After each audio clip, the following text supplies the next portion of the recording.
la première fois que je parlais à ma femme de mon envie de faire ce Vendée Globe, c'était en 2012. Et sa réaction qui a été très belle, ça a été de me dire, bah, si tu en as envie, fonce. J'ai acheté une maison à La Rochelle, que je l'ai entièrement retapée de mes mains. Donc j'ai travaillé énormément sur cette maison et je l'ai revendue. Et la plus-value de la revente, mes heures payées, passées à travailler sur cette maison, m'ont payé mon salaire de ma première transat. Dès lors que j'ai dématé, bon, il y a eu 36 heures épouvantables où il a fallu rétablir la situation, créer un gréement de fortune. Et puis après, bah, j'ai quand même eu 14 jours sous gréement de fortune pour rallier Melbourne. En fait, je me suis pas posé la question à un moment, tiens, est-ce que je vais y retourner, est-ce que je n'y retournerai pas. C'était une évidence. Quand je prends le masque sur la figure, c'est un peu comme... voilà, on est en train de regarder un film et puis... au meilleur moment, tout s'arrête. Et évidemment qu'on veut voir la fin du film. J'ai eu la chance dans ma vie de marin de gagner des courses. Et le plaisir était le même. Et le plaisir, c'est quand on gagne une course, finalement, c'est pas de battre les autres, parce que ça n'a pas beaucoup d'intérêt. Le plaisir, c'est d'aller au bout de soi-même.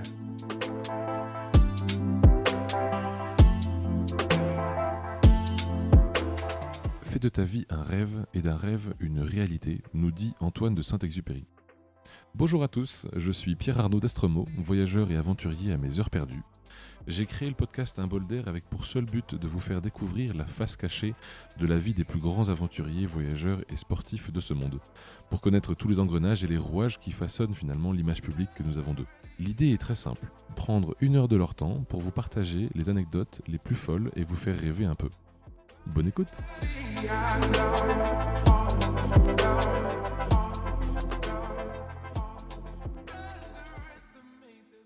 Aujourd'hui, on accueille Stéphane Le Diraison. Bonjour Stéphane. Et bah bonjour à toutes et à tous. Alors Stéphane, peut-être pour commencer, ceux qui ne te connaissent pas, est-ce que tu pourrais peut-être en 2 minutes te présenter? Comme ça, on a l'ensemble des infos, s'il te plaît. Oui, tout à fait.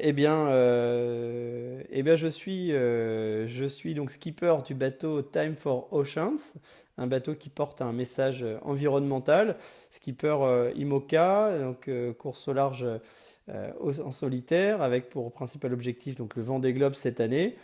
Je réside pour une part à Boulogne-Billancourt où j'ai mes 3 enfants qui sont scolarisés, donc ma femme, et puis pour une autre part à Lorient, d'où je suis originaire et où j'ai mon bateau et qui est à Marais. Et donc je partage ma vie entre ces deux pôles. À l'origine, j'ai une formation d'ingénieur. Alors c'est plus qu'une formation puisque j'ai exercé pendant même 15 ans une activité d'ingénieur. Avec les 5 dernières années où j'étais responsable de l'activité des énergies marines renouvelables dans un grand groupe français. Donc déjà un lien fort avec l'environnement. Et puis en 2015, le basculement, si j'ose dire, vers la vie de navigateur professionnel, alors qui s'est opéré progressivement. Mais voilà, donc je suis navigateur professionnel depuis 2015 et donc 2020, grosse année, puisque ce sera l'année du Vendée Globe. Excellent, bravo, hein. C'est un sacré challenge d'ailleurs, effectivement, pour se lancer là-dessus, on est bien d'accord. J'ai vu passer effectivement un certain nombre de titres sur du 650, il y en a un sacré nombre. Qu'est-ce qui a fait la transition entre ces deux formats?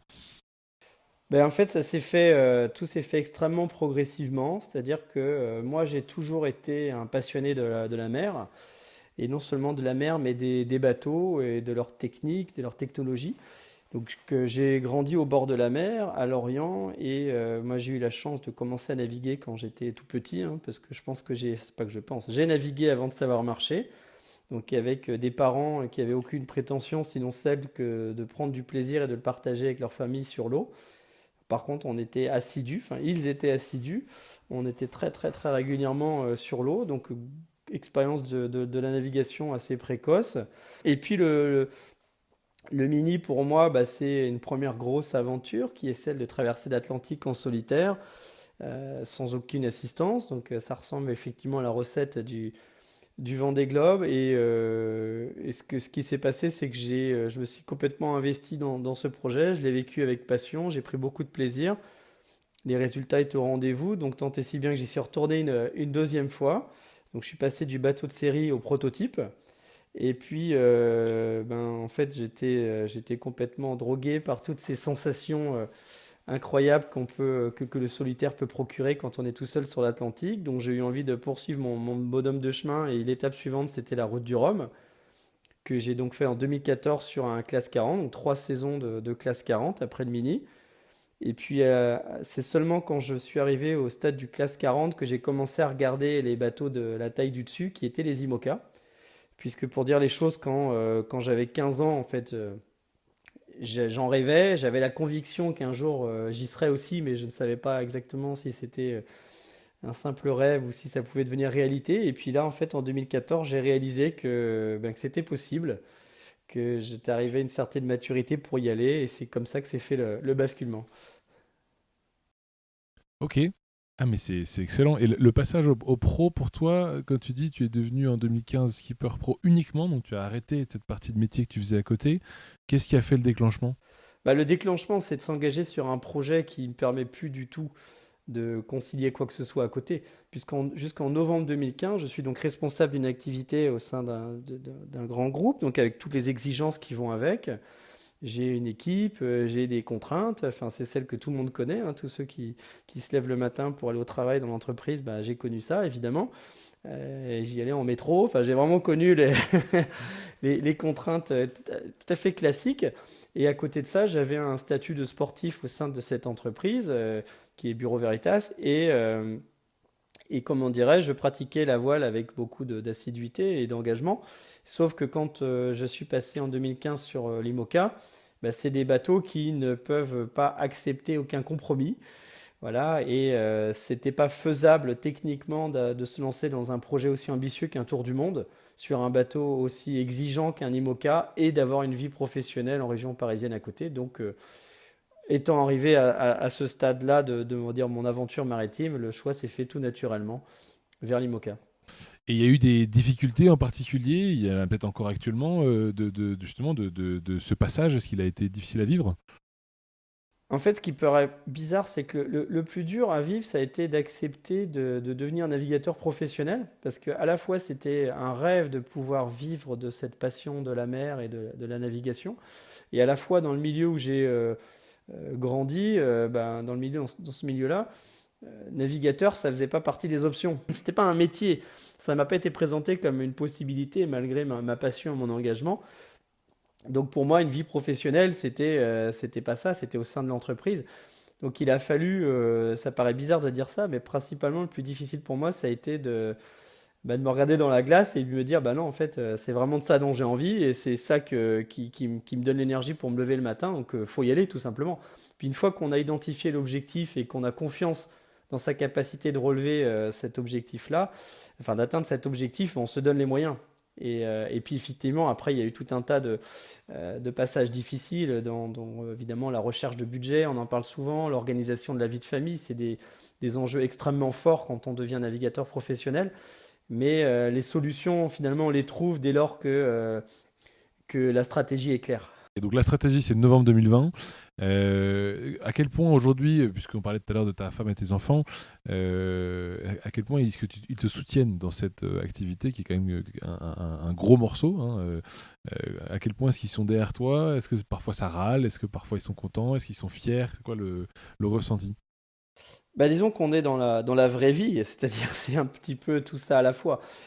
Si je remonte un petit peu encore la pellicule et que je retourne dans le passé, moi la première fois que je parlais à ma femme de mon envie de faire ce Vendée Globe, c'était en 2012. Et sa réaction qui a été très belle, ça a été de me dire, bah, si tu en as envie, fonce, vas-y, et je te soutiendrai. Alors, c'est quelqu'un qui est passionné, tout ce qu'elle fait, elle le fait à fond. D'ailleurs, on s'est rencontrés en faisant la mini transat et elle, son métier, c'est pas du tout navigatrice. Mais forcément, ça m'a porté d'avoir ce soutien-là. Après, évidemment, bah, je disais, dans la vraie vie, bah, il y a des défis à relever parce que soutenir quelqu'un, ça ne veut pas dire que tout est facile. Forcément, quand je l'ai laissée toute seule, notamment en 2016 pour la première édition du Vendée Globe, et qu'elle était enceinte de notre troisième enfant, bah, c'était très très difficile à vivre pour elle et bah, je suis très reconnaissant de toute l'énergie qu'elle a mis en œuvre pour me permettre voilà, de relever ce défi tout en préservant elle son activité professionnelle. Avec les enfants, il y a aussi évidemment le partage de toute cette excitation, de cette aventure. L'exemple que je veux leur donner, c'est qu'avec du travail et de la détermination, on peut vivre sa passion, aller au bout de l'aventure. Mais elles sont aussi témoins de mes nombreuses absences. Voilà, je suis évidemment un papa très engagé, très présent parfois, et puis lourdement absent pendant les courses. Donc tout ça, bah, c'est des choses qui nécessitent beaucoup d'échanges avec les enfants. Donc moi, ma stratégie, c'est de les associer à fond au projet, de les amener au départ, aux arrivées de course, pour qu'elles aient bien conscience de tout ce que ça amène de positif, comme énergie, comme échange. Je les fais naviguer sur le bateau. J'ai fait un convoyage en famille. On a fait Lisbonne-Barcelone en 2015 avec les enfants qui avaient donc 4 ans et 6 ans. Au mois de décembre, on a passé le réveillon au large du Maroc, donc 6 jours, 6 nuits sans s'arrêter, de manière à ce qu'on ait un ancrage fort sur ce bateau, que ce soit un objet qu'on utilise et qu'on partage tous en famille. Voilà, donc c'est beaucoup, beaucoup d'engagement et de sacrifices familiaux pour pouvoir faire ça, mener tout ça de front. Et c'est très louable de leur part. Comment tu fais pour progresser, là, comme tu disais, effectivement, un soutien de ton côté familial qui t'accompagne. Toi, aujourd'hui, pour progresser au quotidien, est-ce que tu as un coach? Est-ce que tu fais confiance à quelqu'un pour t'aider? Est-ce que c'est tout seul? Comment ça se passe? Bah là encore, c'est un long cheminement. Ce qui s'est passé, c'est que j'ai envie de dire, dès les années 90, quand j'étais adolescent, je me suis intéressé à tous les aspects parallèles à la course au large. Donc, qu'est-ce que je veux dire par là? La météorologie, le sommeil, l'alimentation. Alors, c'était tout à fait empirique. Donc, ça, c'était basé sur mon expérience personnelle, mes expérimentations quand tout jeune, parce que j'ai commencé très précocement à prendre le large à 15 ans en solitaire. Donc j'ai expérimenté un certain nombre de choses dans ma gestion de mon sommeil, ma façon de m'alimenter, la gestion de mon mental, etc. Donc c'était sans aucun appui de qui que ce soit, ni aucune réalité scientifique, hein. C'était vraiment de l'expérimentation. Et puis en 2007, j'ai commencé à m'intéresser de manière un peu plus scientifique au sommeil, en me faisant aider par quelqu'un.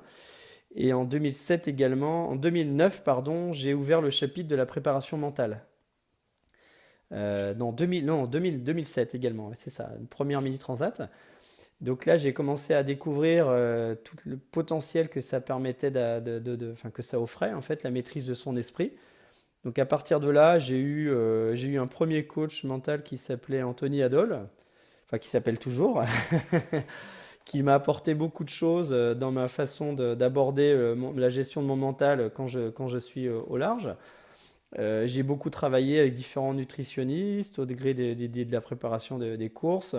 La préparation physique, j'ai envie de dire, c'est quelque chose en continu, hein, depuis tout le temps, avec des phases coachées, avec des plans des plans d'entraînement, et puis des phases seul face à moi-même, parce que c'est la réalité d'un marin en solitaire. Il faut être aussi capable d'être seul dans l'effort et de se fixer des limites.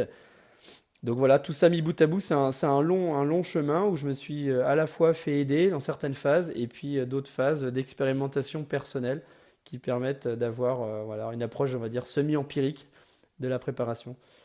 Bah, effectivement, c'est ok. Je pensais pas que ça se vivait si. Enfin, c'était faisable en tout cas de le faire si simplement, comme tu parlais tout à l'heure, de manière empirique, de découvrir tout ça. Pour revenir un peu sur un point, tu parlais tout à l'heure de début de course au large dès tes 15 ans.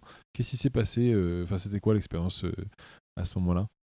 Alors, bah, l'expérience des 15 ans, c'est assez extraordinaire parce que mon père, quand j'étais adolescent, a identifié très vite ma passion pour la mer. Et bien que j'étais plutôt un bon élève à l'école, il a identifié aussi un certain désintérêt pour le travail scolaire et un certain intérêt pour un certain nombre de bêtises. Et donc, il s'est dit qu'un super moyen, plutôt que de rentrer en conflit avec moi, c'était ce qu'il a fait. Il m'a amené au bord d'une vasière à Port-Louis, donc en face de Lorient. Et puis, donc j'avais 15 ans, hein, j'avais même pas fêté mes 15 ans. J'étais en troisième, donc 14 ans et demi. Et là, il me montre une épave d'un bateau de 6 mètres et il me dit, bah écoute, c'est simple, j'ai acheté ce bateau. Je me rappelle, il avait coûté 800 francs, ça m'a marqué. Et il m'a dit, je l'ai acheté, mais c'est le tien. Alors là, je suis interloqué, je dis, mais papa, il est pourri le bateau, là, qu'est-ce que tu veux que je fasse? Bah justement, on va le ramener à la maison et tu vas le rénover. Et c'est toi qui vas le faire, tu vas apprendre à te servir de tes 10 doigts.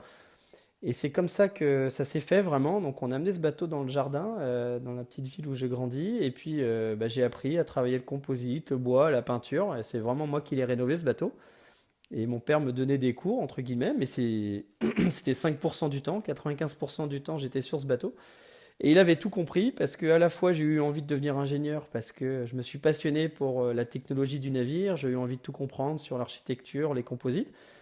Et puis surtout, quand on a mis ce bateau-là à l'eau, je me suis retrouvé à 15 ans propriétaire de mon propre bateau. Et mon père, qui était vraiment dans une relation de confiance, donc m'a laissé, parce qu'il m'avait formé évidemment sur l'eau, il m'a laissé naviguer tout seul.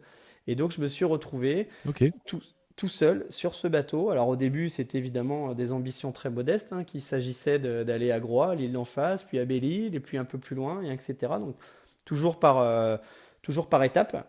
Et c'est comme ça que je me suis formé au solitaire très très jeune. C'est excellent. Mais alors, du coup, typiquement, passer de cette période très empirique avec ensuite un aspect combinant ton métier et les courses, comment tu fais le choix de dire, tu disais que c'était dans tes tripes, tu vois, d'aller vers l'IMOCA, que tu le savais depuis le début, que tu voulais le faire, tu voulais y arriver. Euh, Pourquoi attendre, toi, si loin derrière? Est-ce que c'est parce qu'il a fallu que tu fasses tes preuves d'avant à titre personnel? Est-ce qu'il fallait que tu le montres aussi aux yeux de la société? Comment ça se passe? Bah, c'est un peu un mélange de tout ça. Déjà, comme je le disais, dans l'éducation que j'ai reçue, ça faisait pas partie des options à 15 ans de se diriger vers là. Moi, j'ai pas fait de la série du River, Optimiste, etc. Alors j'en faisais un petit peu l'été, gentiment, mais je n'ai pas participé à ces circuits de compétition. Donc quand je me prends à y rêver à ce Vendée Globe et que j'ai 15 ans, et notamment parce qu'il y a Jean-Luc Vandenesse et Alain Gauthier, donc des grands marins des années 90, et qui sont toujours des grands marins d'ailleurs, mais en tout cas à l'époque qui s'illustraient sur le Vendée Globe, et ils m'ont donné envie d'y aller, mais avant de faire des résultats, parce que je les observais, je les voyais naviguer, je trouvais qu'ils vivaient avec beaucoup de passion et ça me donnait envie. Mais à 15 ans, il me restait beaucoup, beaucoup de choses à apprendre et j'en étais conscient. Donc après, j'ai une approche, on va dire, très pragmatique, c'est-à-dire que j'ai eu envie d'apprendre plus de choses sur la technique des navires, et puis j'ai eu le besoin, à mon rythme, de naviguer au large en solitaire, toujours de plus en plus loin, puis après en compétition, d'abord la Mini, et puis des transats, puis l'Atlantique Nord, et puis toujours des bateaux plus exigeants, etc. Et finalement, à ce rythme-là, je me suis pas déroulé un plan de carrière en me disant je veux gagner le Vendée Globe quand j'ai 30 ans, etc. C'était me donner le temps de le faire à mon rythme et d'y aller quand j'aurai tous les éléments, toutes les cartes en main pour y aller. Donc c'est pour ça que bah, il se passe un petit peu de temps forcément entre l'âge de mes 15 ans et quand je m'aligne pour la première fois en 2016. Mais c'est des années que j'ai largement mis à profit pour naviguer beaucoup, travailler sur le bateau, et puis aussi travailler dans le domaine de l'environnement, puisque c'est aussi un des chapitres importants aujourd'hui de mon Vendée Globe, cet axe environnemental, dans lequel j'ai une vraie expertise, enfin en tout cas une vraie expérience qui m'a été donnée grâce à ces années de travail. Donc voilà, en fait, c'est un long chemin finalement pour aboutir à ce joli rêve. Alors, avant de nous concentrer sur le Vendée Globe qui va nous prendre un petit temps juste après, pour bien resituer ton quotidien à l'époque. Donc là, il y a un quotidien qui est différent, mais ton quotidien à l'époque où tu travailles chez Bureau Veritas, si je ne me trompe pas, Oui. comment tu fais sur 365 jours pour avoir ou pour dégager le temps de faire deux courses par an en plus de ce que tu fais dans ton métier? Alors déjà, ma première transat, enfin j'ai ma première mini transat, parce que j'avais déjà fait les transats avant, je l'ai faite, j'ai démissionné en fait. Je travaillais dans l'expertise maritime à La Rochelle et je me suis mis en libéral à mon compte pour préparer la première mini. Et donc je me suis mis juste 3 mois en arrêt pour faire cette première course. Donc là, c'était donc sans revenu au moment où je participais à cette première aventure.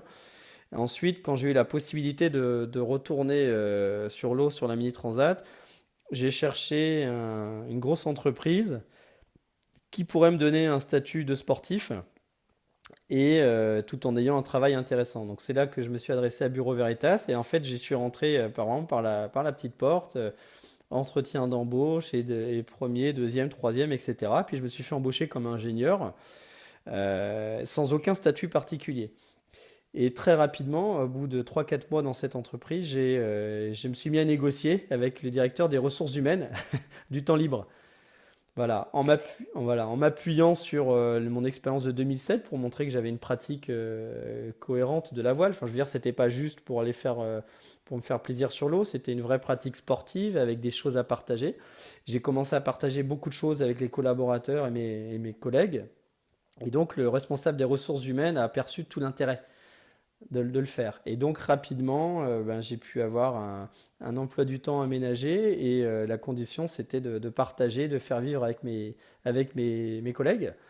Donc ça a très bien fonctionné au point qu'en 2009, donc je ne suis pas sponsorisé par Bureau Veritas, hein, j'ai juste un aménagement de l'emploi du temps, mais à l'arrivée de cette course, je partage beaucoup l'expérience, j'amène le bateau au siège de l'entreprise, etc. Et c'est là que tout s'accélère puisque mon employeur devient aussi mon sponsor. Et en 2010, je les convainc de me suivre dans une aventure en classe 40. Donc là, c'est formidable parce que ces deux vies d'ingénieur et de navigateur s'alimentent toutes les deux, puisque parce que je suis ingénieur chez Bureau Veritas, je trouve ce sponsor, et parce que je suis sponsorisé par Bureau Veritas, je suis au contact de la direction et qui va ensuite du coup me proposer de l'avancement, si j'ose dire, que j'aurais sans doute pas eu si je n'avais pas fait ces projets de course au large.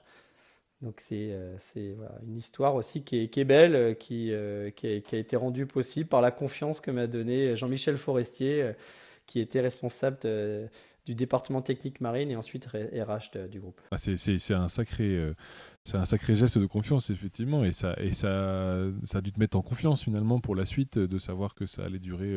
Je sais pas, ça a duré combien de temps d'ailleurs le partenariat avec Bureau Eh ben, en Veritas? fait, il a duré de 2000. J'ai l'accord du vice-président du groupe en décembre 2010 et le contrat s'est Oui. arrêté en juin 2017. D'accord, donc il y a vraiment eu un long accompagnement de. Ouais, ouais. C'était un long D'accord. accompagnement qui a continué quand je suis passé en IMOCA et que j'ai cessé l'activité de salarié. Mais ils ont jugé que ben, il y avait encore beaucoup de choses à partager avec les collaborateurs au travers de cette belle expérience. Donc c'est une histoire qui est vraiment belle parce que ça lie ma vie professionnelle et cette passion pour la mer. Et tiens, typiquement, tant qu'on est sur ce sujet-là des financements, comment tu, si c'est pas indiscret, hein, bien sûr, comment tu fais pour, sur l'année, tu vois, avoir, pour étaler peut-être tes moyens de vivre? Est-ce que c'est parce qu'il y a les sponsors qui te permettent d'avoir d'un côté une entrée? Est-ce que c'est parce qu'il y a des prix de victoires que tu as eu de certaines courses? Là, c'est extrêmement irrégulier. Par exemple, ma première mini, c'est simple. Donc j'étais célibataire et sans enfant à l'époque, comme ça c'était plus simple, hein, mais je n'ai pas eu de revenus du tout pendant 3 mois et demi, 4 mois. Donc ça veut dire que j'ai les 2 ans qui ont précédé la mini, en fait j'ai acheté une maison 3 ans avant, pardon, 3 4 ans avant. J'ai acheté une maison à La Rochelle que je l'ai entièrement retapée de mes mains. Donc j'ai travaillé énormément sur cette maison et je l'ai revendue. Et la plus-value de la revente, mes heures payées, passées à travailler sur cette maison, m'ont payé mon salaire de ma première transat.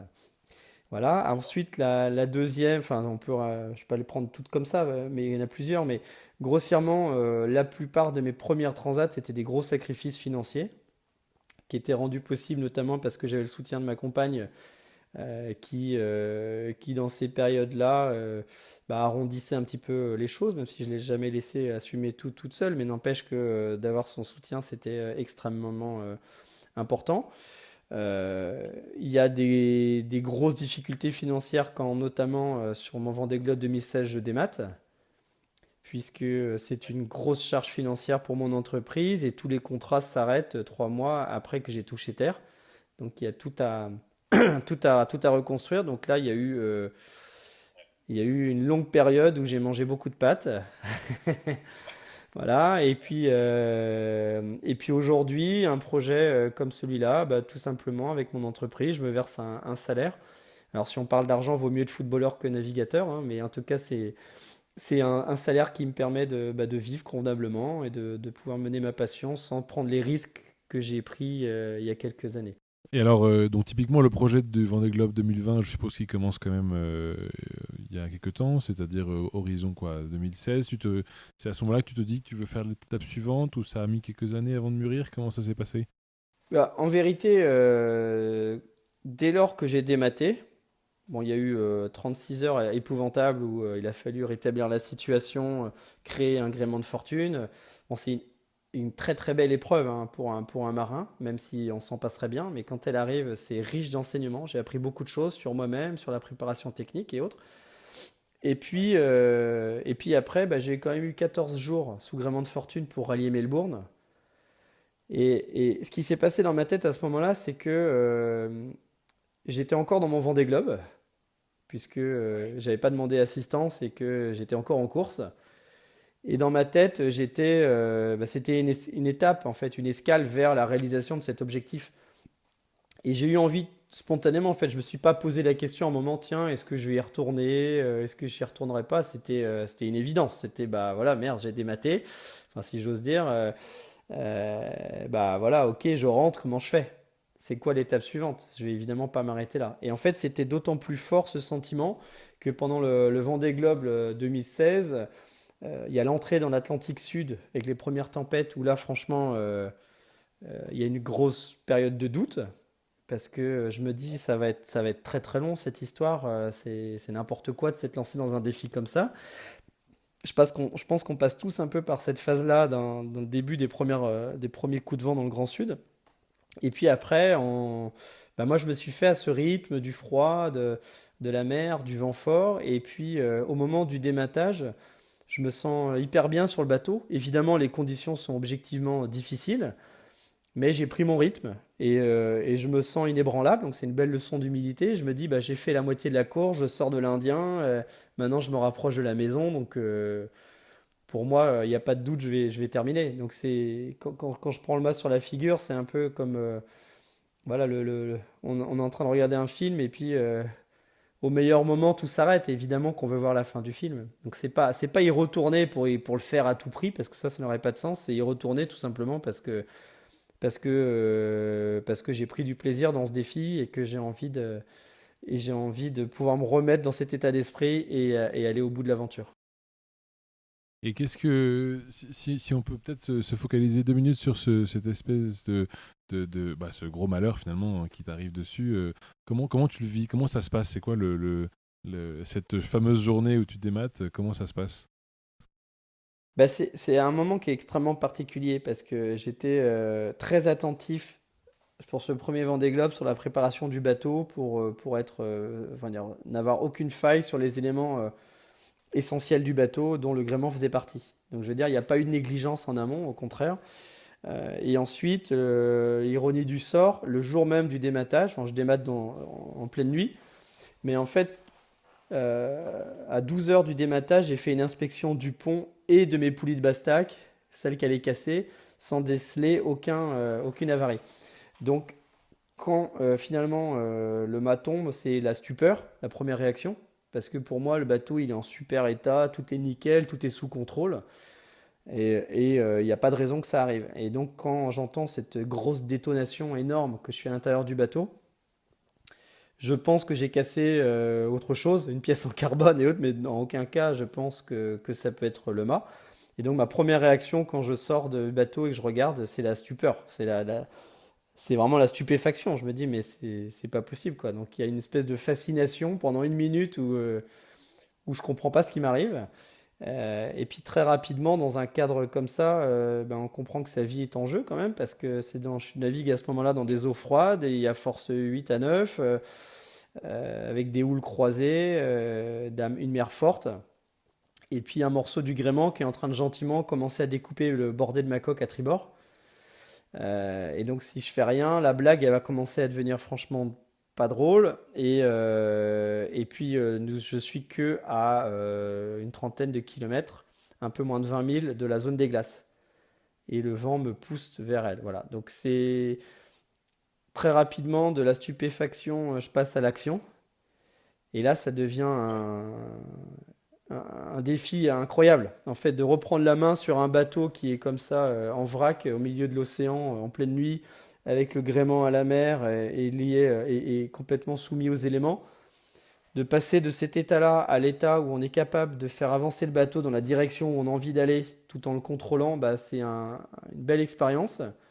Et honnêtement, quand j'ai réussi à hisser ma voile de fortune et que j'ai repris la barre du bateau et que j'ai remis le cap sur Melbourne, je l'ai vécu comme une vraie victoire. C'est-à-dire que j'ai eu la chance dans ma vie de marin de gagner des courses et le plaisir était le même. Et le plaisir, c'est quand on gagne une course, finalement, c'est pas de battre les autres parce que ça n'a pas beaucoup d'intérêt. Le plaisir, c'est d'aller au bout de soi-même et de sentir qu'on a dépassé ses limites. Et c'était le même plaisir. Et ce qui bien que les jours qu'on suivi le dématage, j'étais non seulement pas déprimé, mais j'étais euphorique. Je me sentais hyper fort. Et ok, donc c'est des poulies qui cassent. Quand on dit qu'on démate donc le mât pour visualiser, pour ceux qui peut-être ne comprennent pas, se met sur le côté finalement, tombe dans l'eau, le haut tombe dans l'eau. Est-ce que le bas est encore accroché? Ça se coupe au milieu? Comment ça se passe? Alors moi, j'ai eu droit à la version luxe, c'est-à-dire que le mât a flambé. Alors pour illustrer ça, il faut se rappeler quand on était à l'école et que parfois on s'ennuyait, ça a dû vous arriver, et qu'on joue avec sa règle. Et puis on lui appuie dessus, et puis la règle elle est en train de fléchir, elle fléchit, et puis à un moment elle éclate en mille morceaux en faisant du bruit, et c'est là que le professeur nous met une colle. Et bah, le mât il a fait ça, il n'est pas tombé d'un côté, il s'est brisé en sans doute 5, 6, 7 morceaux de 4 mètres chacun. Et ce qui s'est passé, c'est quand moi je suis sorti, je voyais plus qu'un morceau d'un mètre sur le pont. Donc c'était presque une provocation, hein, ce petit moignon de mât qui était là. Et un autre morceau de 4 mètres qui tenait des barres de flèches qui étaient donc attachées au bateau par les voiles et autres qui étaient à la mer. Et tout le reste, je voyais que c'était des morceaux. Donc ça a été vraiment, le mât a explosé. Il n'y avait rien à faire pour le réparer. C'est incroyable. Et c'est quoi, selon toi? C'est la tension? C'est le matériau? Qu'est-ce qui, selon toi, est l'origine de ça? Bah, il y a plusieurs choses. Comme moi, je travaillais enfin, que je suis ingénieur en spécialiste des matériaux à l'origine, forcément, je me suis largement, comment dirais-je, attelé à la tâche pour comprendre ce qui se passait. Puis j'ai surtout bénéficié d'un laboratoire de Bureau Veritas à Pessac extrêmement compétent. C'est un ensemble de choses, en fait. Déjà, bon, c'était une pièce d'une conception un petit peu dépassée. Voilà, donc la pièce en elle-même était solide. D'ailleurs, Vincent Rioux m'a dit qu'il a gagné le Vendée Globe avec la même poulie de Bastac. Et c'était une poulie qu'il a gagnée en 2004. En fait, sur cette poulie-là, le coefficient de sécurité venait de la taille de la poulie elle-même qui était énorme, mais on n'avait pas les systèmes de sécurité avec des lashings qu'on a sur des poulies actuelles. Donc c'était une poulie extrêmement dimensionnée, mais qui a eu un défaut de matière. Il y a eu un problème d'anodisation qui a généré un problème de fatigue sur cette poulie. Et 2 jours avant le dématage, j'ai fait ce qu'on appelle enfin non, comment dire, un départ à la bâtée, un empannage involontaire, et la baume est venue taper très très fort sur cette bastac. Donc ce qu'on voit à l'expertise, c'est qu'on avait une zone qui était déjà un petit peu endommagée, mais qui aurait pu tenir. Et d'un seul coup, sous l'effet d'une contrainte ponctuelle, la contrainte augmente forcément cette poulie, et donc la fissure s'ouvre. Et à partir de là, il reste plus assez de matière utile et la poulie fatigue trop vite et elle finit par casser. Voilà. Et ça doit surprendre déjà par le bruit, mais ça doit être quelque chose en termes de... T'as eu peur à un moment donné, peut-être quand même un peu? En fait, j'ai eu peur surtout a posteriori parce que sur le coup, euh, de toute façon, sa survie est en jeu, parce qu'il s'agit quand même de cela, quand on est dans ces mers tout à fait inhospitalières et qu'on est tout seul, que clairement on peut pas vraiment venir m'aider, enfin en tout cas dans des conditions pas simples. Et donc il faut se débrouiller tout seul. Donc là il n'y a pas beaucoup de place, il y a pas beaucoup de place à la peur, hein. C'est vraiment l'énergie est mise au profit comment dire, je reprends le contrôle sur le bateau. Par contre, après coup, j'ai réalisé à quel point c'était dangereux quand j'étais sur le pont. Je m'attachais, je prenais des précautions évidemment, mais il n'y avait plus de filière, tout s'était arraché. Et le pont qui était travers aux vagues, et les vagues qui éclataient sur le pont. Euh, et donc, à tout moment, je risquais de tomber à la mer. Et même si j'étais attaché, si j'étais tombé dans cet entrelacement de voiles, de boutes, etc., j'aurais été quand même dans une situation extrêmement périlleuse. Donc j'ai réalisé tout ça a posteriori, même si sur le coup, évidemment, j'avais une certaine conscience du danger, et c'est pour ça que je me suis beaucoup protégé. Puis j'ai quand même réalisé après coup que si la coque s'était complètement perforée, que ça aurait pu être pas sympathique. Bon, après, il y a quand même des bonnes blagues, hein. C'est toujours comme ça, c'est le suraccident. C'est-à-dire que j'avais plus d'énergie parce que j'utilisais mes hydrogénérateurs, donc des hélices qu'on fait tourner à l'arrière du bateau qui produisent de l'énergie, mais il faut que le bateau avance. Donc quand le bateau s'est mis à ne plus avancer, bah, je produisais plus d'énergie. Et donc j'avais mes batteries qui étaient à plat. Donc j'ai démarré l'alternateur et j'ai eu un départ d'incendie à bord. Donc là, c'était sympathique. Donc heureusement, c'était le tout début, j'étais juste à côté, donc j'ai pu éteindre ça, étouffer le début de l'alternateur qui brûlait. Et là, je me suis retrouvé dans le bateau avec des fumées nauséabondes. Et j'avais la choix entre la peste et le choléra. Donc soit je m'asphyxiais en respirant ça, soit j'ouvrais les panneaux de descente, ce que j'ai fait. Mais en ouvrant les panneaux, les vagues déferlaient dans le cockpit et remplissaient le bateau par l'arrière. Donc je me suis retrouvé pendant 1 heure, pendant que ça aérait le bateau, à pomper pour pour pas envahir le bateau. Voilà, ça fait partie des anecdotes de l'histoire. Bon, et donc là, tu repars tout à fait reboosté pour cette édition 2020. Tu m'as dit que tu as commencé à la préparer en quelle année? Enfin, ça met combien de temps, globalement, un dossier comme ça à se préparer?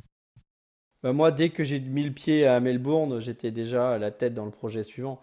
En vérité, le Vendée Globe, c'est un vrai chemin de vie, hein. Moi, j'ai commencé à y penser en 1993, hein, comme je disais, quand j'étais tout jeune. Et concrètement, ce projet Time for Oceans, je l'ai mis en place à partir de février 2017. C'est là que, dès mon retour, hein, que j'ai vraiment travaillé sur la mise en place de ce projet.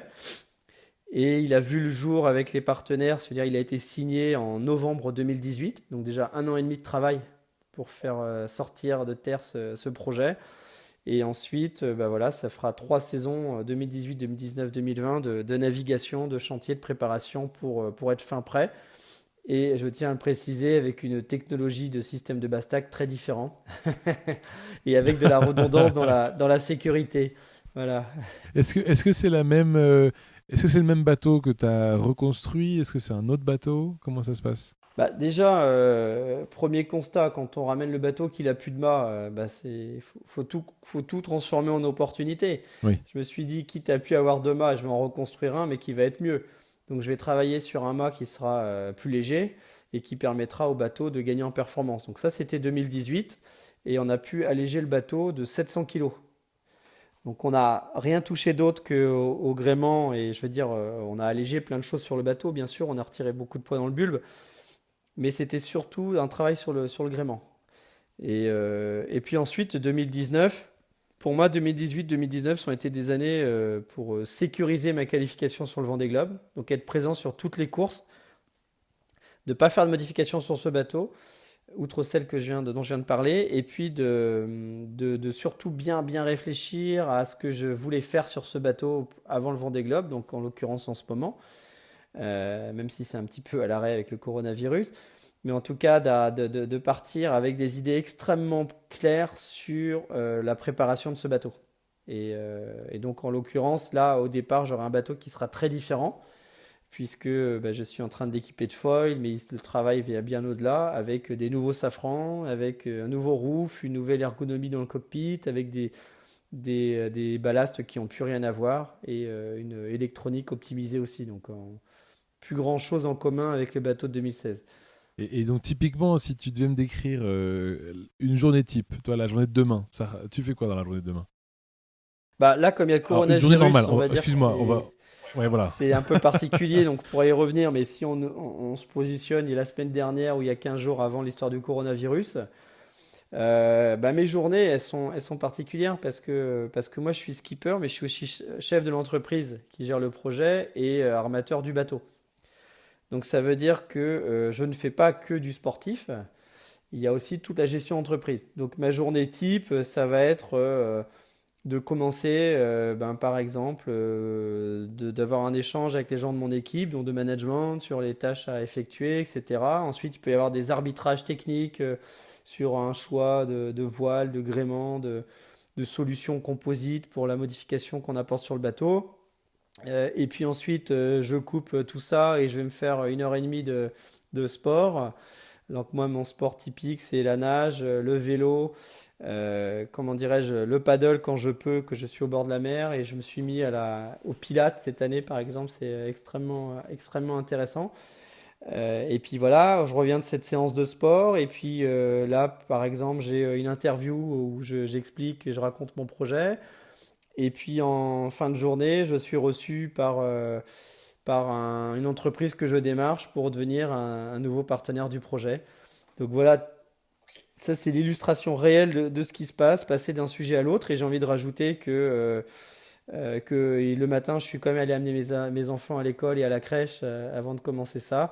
Et le soir, je le corrige leurs devoirs. Donc ça fait des journées bien pleines.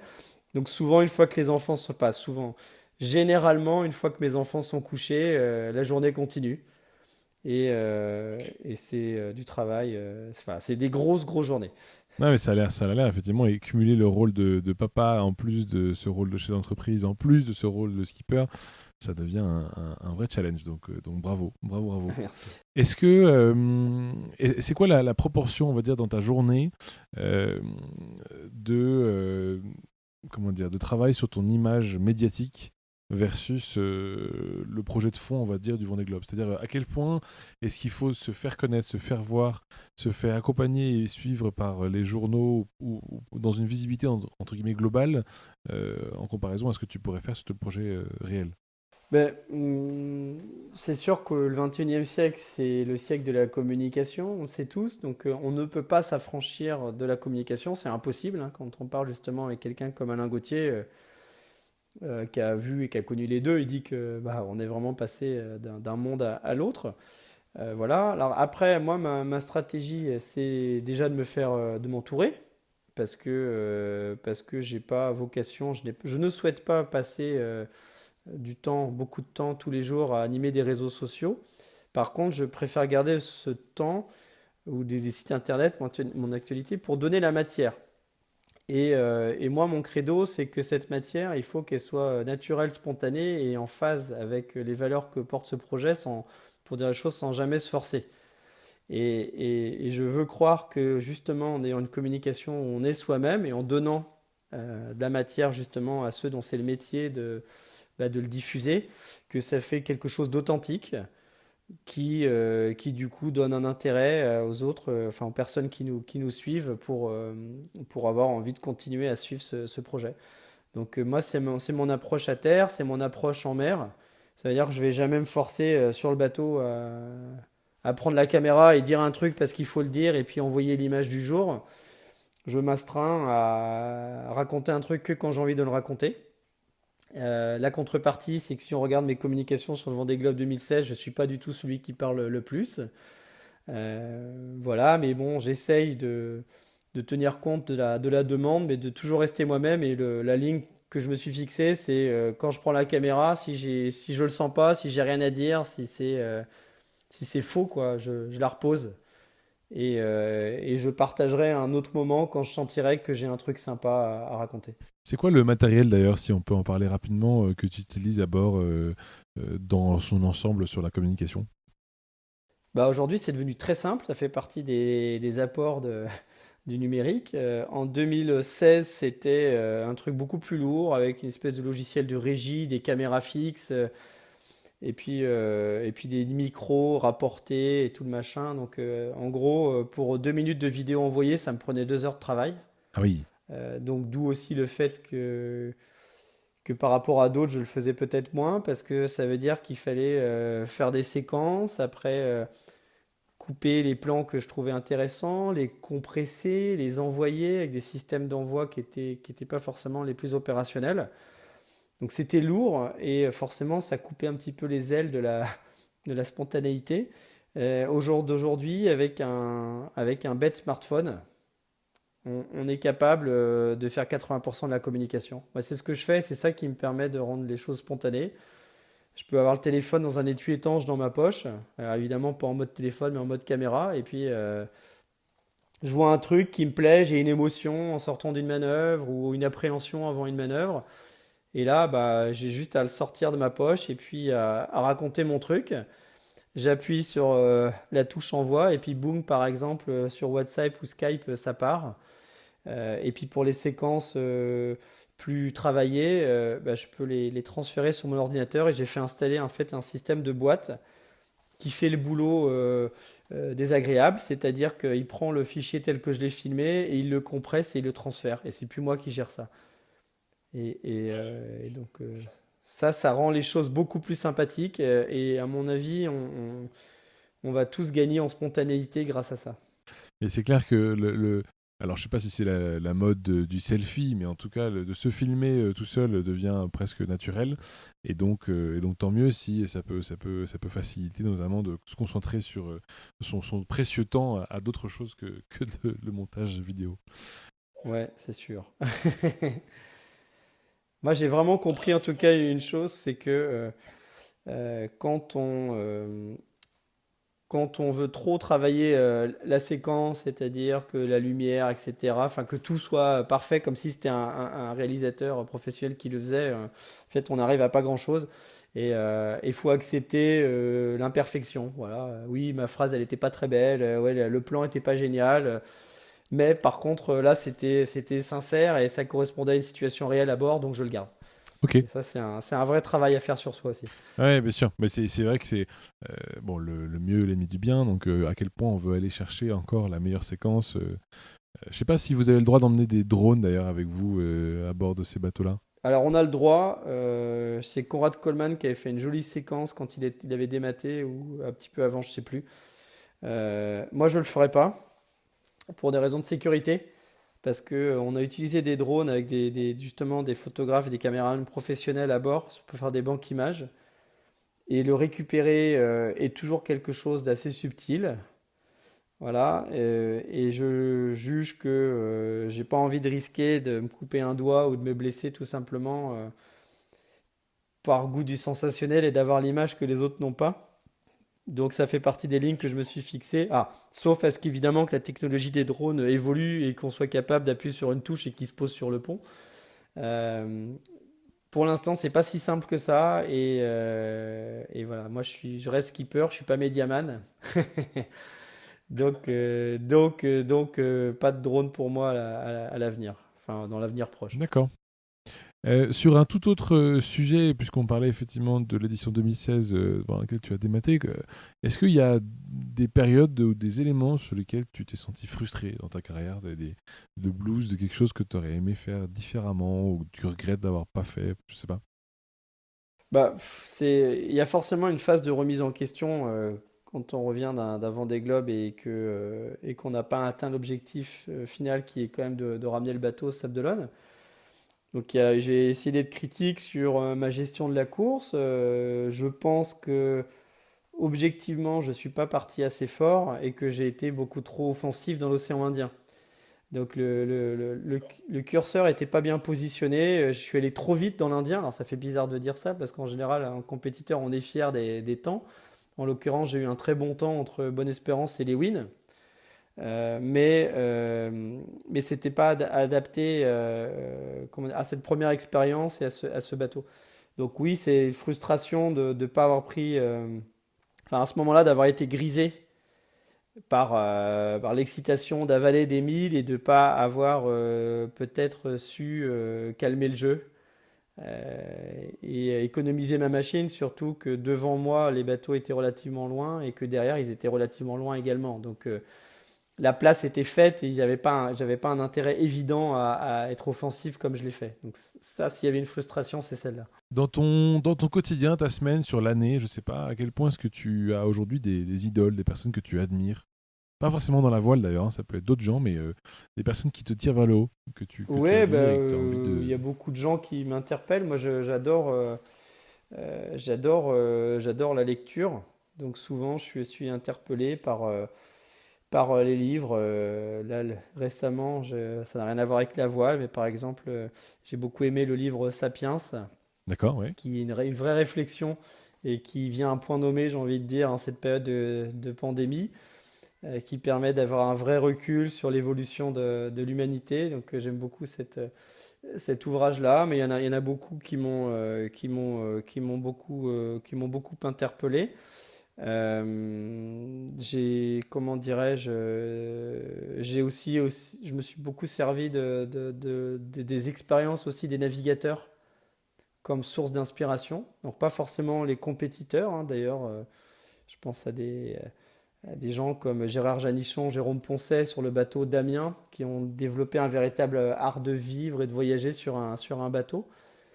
Donc c'est des gens qui m'ont clairement influencé, même si je suis pas du tout leur chemin, mais ma propre voie qui est différente. Mais en tout cas, ils m'ont influencé dans une chose, c'est de réaliser ses objectifs et se réaliser soi-même. Donc ça m'a beaucoup interpellé. Et puis après, il peut y avoir des références qui peuvent même être religieuses de toutes les religions ou philosophiques qui parfois, sur certaines pensées, interpellent et permettent de voir les choses différemment. Je pense notamment à un certain nombre d'ouvrages de Mathieu Ricard, bouddhiste, un moine bouddhiste, qui apporte une réflexion qui est extrêmement intéressante. Intéressant. Tu les emmènes avec toi à bord sur le bateau, ces types d'ouvrages par exemple? Ah oui, oui, en fait, quand je suis à bord, alors maintenant j'ai une tablette parce que comme je suis un lecteur assidu, même en bateau, je ne veux pas m'amener une bibliothèque. Alors on pourrait dire, mais quand tu fais de la course, tu n'as pas le temps de lire. Alors je prends le temps de lire, puisque comme on ne peut pas descendre du bateau, c'est comment dirais-je, maintenir ma santé mentale, si j'ai envie de dire. C'est une façon de descendre virtuellement du bateau. Quand je prends un livre et que je me mets à lire un ouvrage d'histoire ou qui n'a rien à voir, et ben, je suis plus à bord. Et même si ça dure un quart d'heure, quand je repose le livre, je me suis fait du bien. Et en fait, ça me remobilise sur le bateau. Il me paraît, enfin, en tout cas moi, j'ai besoin de ça. Je peux pas être H24, 7 jours sur 7 pendant 3 mois si j'ai pas quelques éléments qui me permettent de m'aérer l'esprit. Choisi, mais tu te sens un peu comme... Est-ce que la voile, c'est une drogue pour toi? Est-ce que tu te sens un peu addict Mais à cet ouais, je pense aspect-là? qu'effectivement, bon, il y a une connotation forcément un peu péjorative derrière le mot drogue, mais en tout cas, l'idée, je la conçois tout à fait, parce que alors, moi, j'ai aucune forme d'addiction, ni à la cigarette, ni à rien du tout. Mais par contre, j'en ai une à la mer, et en ce sens, je suis effectivement drogué. Et le point commun qu'on pourrait avoir avec quelqu'un qui est dépendant qui est toxicomane, c'est d'avoir toujours besoin d'une dose un peu supérieure pour vivre la même émotion. Et c'est vrai que bah, quand on a 15 ans, moi, faire Lorient-Belle-Île en solitaire, c'était fou. Je faisais l'aller-retour, Ouais, c'était... je revenais et j'avais la sensation d'avoir affronté quelque chose de dingue. Et j'avais affronté quelque chose de dingue. Tel que mon expérience était faite, ben c'était dingue. Et sauf que bah forcément après ça devient plus Groix mais Madère et puis l'autre côté de l'Atlantique et puis après pour retrouver la même émotion faut s'attaquer à l'Atlantique Nord et puis sur des bateaux de plus en plus rapides et puis après l'Atlantique suffit plus il faut le monde. Donc c'est vrai qu'il y a cette quête, il y a toujours cette quête d'émotion, de découverte, de mise au défi qui implique d'augmenter la dose à chaque fois. Je... comment dire, est-ce que ça t'amène à avoir peut-être des défis secrets, donc dont on n'a pas peut-être conscience ou connaissance? Tu vois, quand on parle effectivement d'une addiction, d'aller chercher toujours de plus en plus loin, plus grand, est-ce que toi, à titre personnel, tu t'es mis des défis secrets que tu as peut-être fait et dont on pourrait connaître aujourd'hui l'existence? Bah, le défi secret, c'est de faire ça pour les bonnes raisons, c'est-à-dire de préserver ma passion. C'est ça le défi. Parce que une fois qu'on devient un navigateur sur un circuit professionnel, on pourrait être attaché au statut, une forme de reconnaissance, une façon, un mode de vie qui est aussi tout à fait intéressant, où on a une activité sportive, mais aussi de gestion d'entreprise et de communication.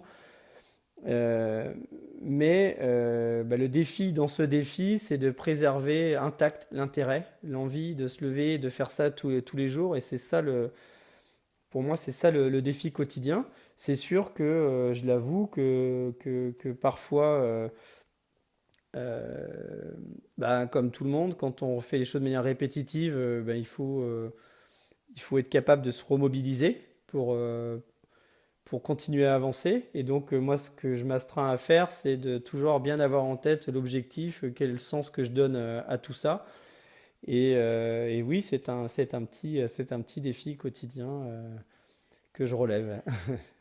Est-ce que tu as fait des courses à plusieurs? Parce que là, depuis le début, on parle quand même beaucoup de transat et de tour du monde tout seul. Est-ce que tu t'es déjà, euh, comment dire, euh, adossé à quelqu'un pour faire une course à 2, à 3, à 4?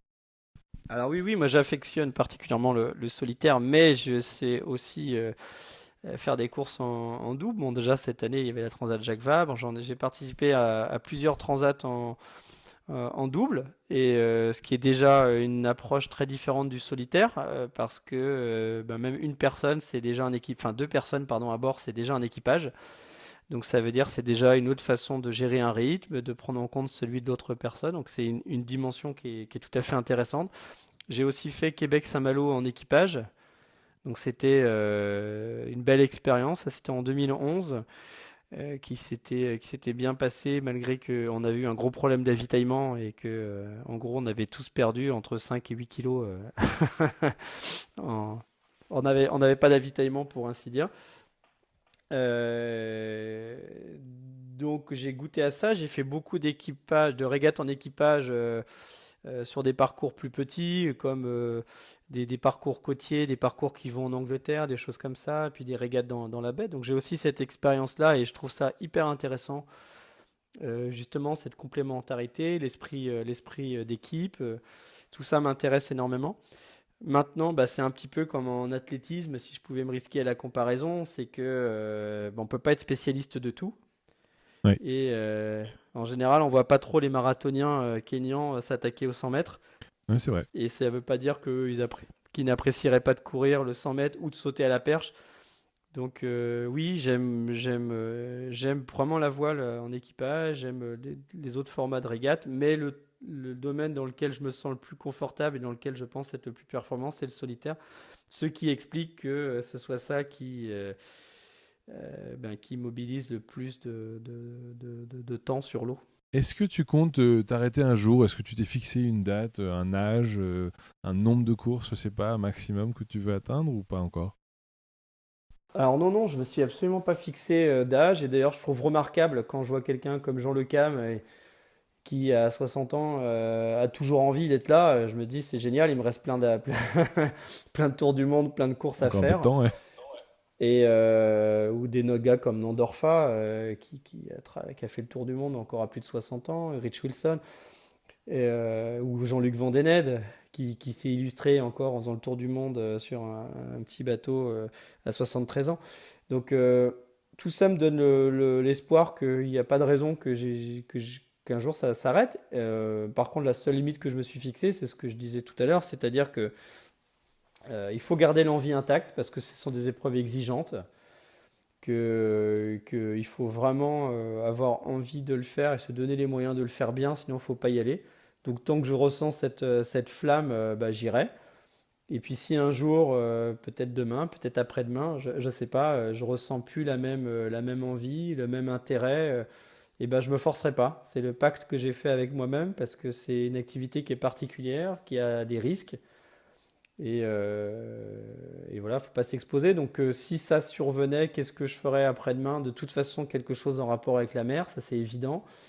Je pense que je continuerai à apporter le message sur la protection des océans, dans tous les cas. Donc, c'est pas clair dans mon esprit, puisque dans mon esprit, ce qui est clair pour l'instant, c'est que je continue à faire du bateau. Mais le jour où je naviguerai plus de manière professionnelle, ben, peut-être que je basculerai vers vraiment tout cet aspect que porte mon projet, un Time for Oceans, qui est de m'investir complètement dans cette protection des océans. Mais je comprends très bien. Tu parlais de pacte tout à l'heure. Est-ce qu'éventuellement tu as un pacte aussi avec ta femme? Je sais pas. Est-ce qu'elle aussi, elle est dans l'équation de s'arrêter ou pas? Alors, Ou tes on enfants aurait d'ailleurs. peut-être dû mettre ça dans l'équation, parce que parfois, c'est pas simple à gérer. Bénédicte, pour ne pas la nommer, elle est comme moi, c'est-à-dire que sa vie professionnelle, même qui est très différente, elle l'a fait à 200%. Et tous les deux, on se rejoint là-dessus, c'est qu'on fonctionne par passion. Et il est hors de question que l'un bride l'autre. Donc, elle, autant que moi, on vit notre vie professionnelle à fond, en soutenant autant qu'on peut le faire l'autre. Et c'est pas du tout au programme de se brider, donc d'arrêter pour l'autre. Même si évidemment, ça pourrait être un facteur, ça peut être un facteur indirect. C'est-à-dire que peut-être qu'à force d'être absent à un moment, je vais avoir envie d'être très présent. Et ça peut arriver évidemment. Mais on est dans une période, dans un âge où on a plutôt envie de continuer à surfer la vague de ces passions qu'on a la chance de pouvoir vivre, plutôt que de se poser la question d'arrêter. Bon, bah tant mieux, tant mieux, tant mieux. Stéphane, ça va faire bientôt 1 heure qu'on discute. J'ai deux petites questions avant qu'on se quitte. La première, c'est concernant imagine quelqu'un de nouveau qui veut se lancer dans un projet pareil, quelqu'un qui fait de la voile peut-être à titre personnel, mais qui aurait envie de pousser la chose au niveau professionnel. Qu'est-ce que tu lui dirais? Bon, c'est toujours difficile de s'ériger en donneur de conseils, mais moi, ce que je pourrais dire, c'est qu'il faut avoir vraiment pleinement conscience de tout ce qu'implique ce métier, que être marin aujourd'hui, c'est pas juste, entre guillemets, être sur l'eau.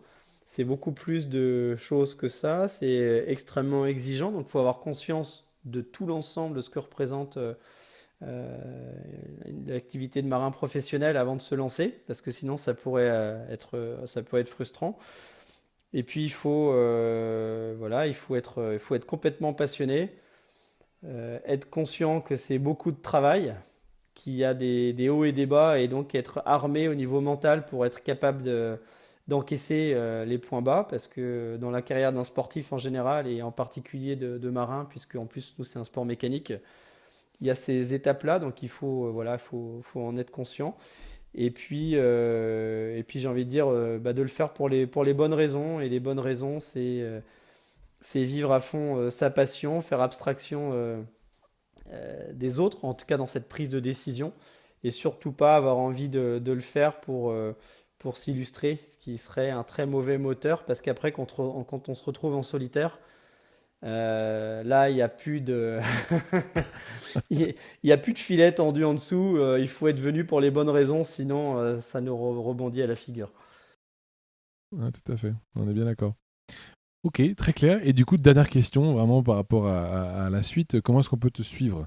C'est quoi? Est-ce que tu as des livres, des films, des réseaux sociaux? Comment est-ce qu'on fait pour te suivre?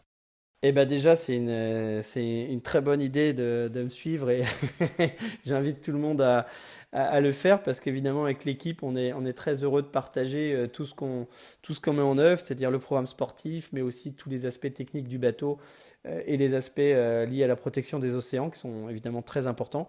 Donc on est présent sur tous les réseaux sociaux, Facebook, Instagram, Twitter, LinkedIn, bien sûr, avec les identifiants Stéphane Diraison, ou si on type Time for Oceans aussi, on retombe vite dessus. Et puis on est en train de refaire un site internet, donc un joli site internet pour pouvoir suivre au mieux toute l'actualité de la course, et plus un deuxième site dédié à la communauté We Are Time for Oceans. Donc en gros, une plateforme qui nous permet de partager avec tous ceux qui nous suivent, ce qui nous inspire pour la protection des océans. Bon, bah excellent. Bah, parfait. Écoute Stéphane, du coup, si j'ai bien compris, on se retrouve le 8 de novembre prochain pour le départ. Et ben c'est ça, le 8 novembre. Alors c'est vrai que heureusement, la date du départ est suffisamment lointaine pour qu'on puisse penser qu'elle ne sera pas affectée avec les événements qui le confinement qui se passe en ce moment, heureusement. On espère. Voilà, donc, enfin, on l'espère effectivement. Donc, ça laisse quand même du temps cet été, une fois que cette période d'immobilisation sera levée pour s'entraîner, naviguer, puis être pile à l'heure au rendez-vous le 8 novembre au Sable d'Olonne. Merci Stéphane pour tout ce temps. Bon courage pour les préparatifs et la continuité de ce qui va se passer. Et puis à très vite sur le Sable d'Olonne. Eh ben, merci beaucoup et puis à très bientôt pour la suite de l'aventure. Si vous avez aimé ce podcast, n'hésitez pas à le partager à au moins 2 personnes pour le faire connaître encore plus. Et pour ne rien rater des prochains épisodes, abonnez-vous à la page Facebook et à la chaîne. À bientôt.